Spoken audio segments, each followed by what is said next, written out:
Asia cup में क्या India की शर्ट पर पहली मर्तबा पाकिस्तान का नाम लिखा होगा? रवां बरस पाकिस्तान और श्रीलंका में शेड्यूल एशिया कप में चंद हफ्ते ही बाकी रह गए, जिससे कबल शायकीन क्रिकेट की इस दिलचस्पी अरूज पर पहुंचती जा रही है। इस एशिया कप में क्रिकेट मदाहों को सबसे ज़्यादा इंतज़ार पाकिस्तान और इंडिया के दरमियान मैचों का है। इस इवेंट में ऑफिशियल तौर पर मेज़बानी पाकिस्तान के पास है, ताहम दोनों ममालिक के दरमियान सियासी और सफारती ताल्लुकात की कुशीदगी के बायस इंडिया के तमाम मैच श्रीलंका में होंगे। इस सिलसिले में एशिया कप से कबल इंटरनेट पर एक सवाल जन्म ले रहा है, और ये है कि क्या इंडिया की शर्ट पर पहली बार पाकिस्तान का नाम लिखा होगा। इंटरनेट पर वायरल गैर मुसद्दिका तस्वीर में एशिया कप के लिए इंडियन टीम की शर्ट पर पाकिस्तान का नाम लिखा दिखाई दे रहा है।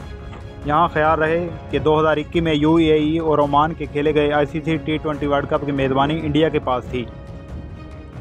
ये T20 world cup corona virus के बायस इंडिया से यूएई मुंतकिल कर दिया गया था। दूसरी जानिब पाकिस्तान और इंडिया के दरमियान आईसीसी क्रिकेट वर्ल्ड कप का मैच 14 अक्टूबर को अहमदाबाद के नरेंद्र मोदी स्टेडियम में शेड्यूल होगा। ख्याल रहे रवां बस एशिया कप वनडे फॉर्मेट का होगा। एशिया कप का पहला मैच 30 अगस्त को मुल्तान में पाकिस्तान और नेपाल के दरमियान खेला जाएगा, और जबकि इवेंट का फाइनल 17 सितंबर को कोलंबो में खेला जाएगा। पाकिस्तान और इंडिया 2 सितंबर को एशिया कप में श्रीलंका के शहर गैंडी में एक दूसरे के आमने सामने होंगे। इसके बाद अगर ये दोनों टीमें अगले राउंड में क्वालिफाई करती हैं तो 10 दिसंबर को एक मरतबा फिर शायकीन अरूफों को आपस में खेलता दिखाई देंगे।